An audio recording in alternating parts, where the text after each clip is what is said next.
Sa gunsong pagsaka sa presyo sa petrolyo, gialmahan na sa mga motorista. Ang detalye sa live report ni James Paulo Yap. James? Argil, mga driver sa papasaherong motor sa El Salvador City, Misamis Oriental nangayo og aumento sa plitihan tungod sa sunod-sunod nga pagsaka sa presyo sa petrolyo. Gibati na karon sa mga driver sa TriCab ang epekto sa sunod-sunod nga pagsaka sa presyo sa produktong petrolyo sa El Salvador City. Ganing sumala sa usa ka gas attendant nga unom kahigayon na nga misaka ang presyo sa gasolina sa ilang gasolinahan. Sa karon, anaa sa 55.75 matag litro ang premium gas, samtang 54.95 ang regular ug 49.50 ang litro sa diesel.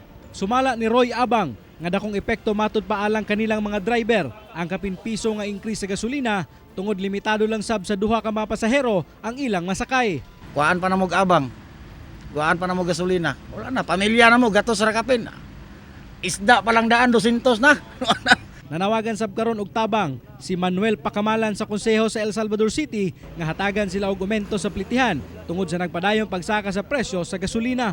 Pila po yung hunong po nila nga saka ng gasolina, mingang pasahero, na sila rin ko sa mo nga ang plitihan, ipsalo lagamay.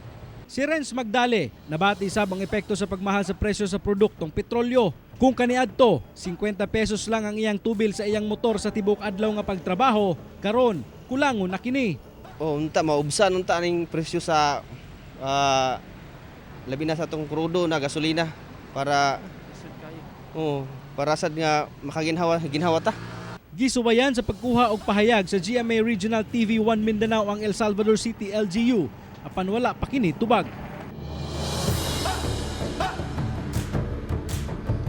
Argil, dako ang ilang panginaot nga unta madungog og maaksyonan sa mga opisyales sa syudad ang ilang hangyo.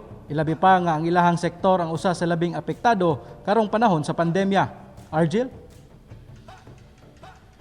Daghang salamat ug amping James Paulo Yap.